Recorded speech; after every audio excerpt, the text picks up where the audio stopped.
పట్టణంలోని నెహ్రూ రోడ్లో గల శ్రీ రుక్మిణి సత్యభామ సమేత గోవర్ధన స్వామివారి దేవస్థానంలో వైకుంఠ ఏకాదశి ఉత్సవాలు వైభవంగా జరిగాయి. ఈ సందర్భంగా స్వామివార్లకు విశేష పూజా కార్యక్రమాలు నిర్వహించారు.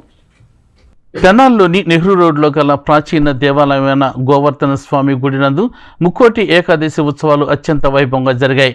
శ్రీ రుక్మిణి సత్యభామ సమేత గోవర్ధన స్వామి, శ్రీ సువర్చల సమేత శ్రీ వేదమూర్తి వీరప్రతాప ఆంజనేయ స్వామి వాళ్లకు విశేషంగా పూజలు నిర్వహించారు. గోవర్ధన స్వామి వారి ఉత్తర ద్వార దర్శనమును భక్తులు దర్శించుకుని తరించారు. ఎంతో ప్రాచీన కాలం నుండి ఈ దేవాలయంలో ఉత్తర ద్వార దర్శనం ఎంతో వైభవంగా జరిగిందని అర్చకులు ఈ సందర్భంగా తెలియజేశారు. భక్తుల సహాయ సహకారాలతో అందించిన 50 లక్షలు, అలాగే దేవాదాయ శాఖ ఇచ్చిన కొంత నిధులతో ఆలయంలో ముఖమండపం పూర్తి చేసుకున్నామని ఈ సందర్భంగా అర్చకులు తెలియజేశారు.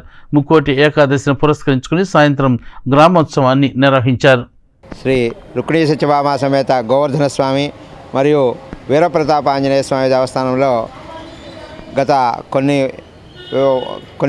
వందల సంవత్సరాలుగా స్వామివారి ఉత్తర ద్వార దర్శనం వైకుంఠ ఏకాదశి కార్యక్రమం జరుగుతోంది. ఆ కార్యక్రమంలోనే భాగంగా ఈ సంవత్సరం వైకుంఠ ఏకాదశి కార్యక్రమం నిర్వహింపబడుతోంది.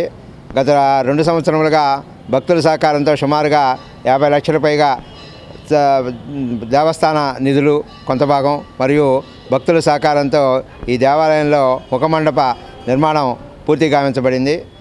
భక్తులందరికీ ఆ స్వామివారి కృపా కటాక్షాలు కలగాలని ఆశిస్తూ ఓం నమో నారాయణ.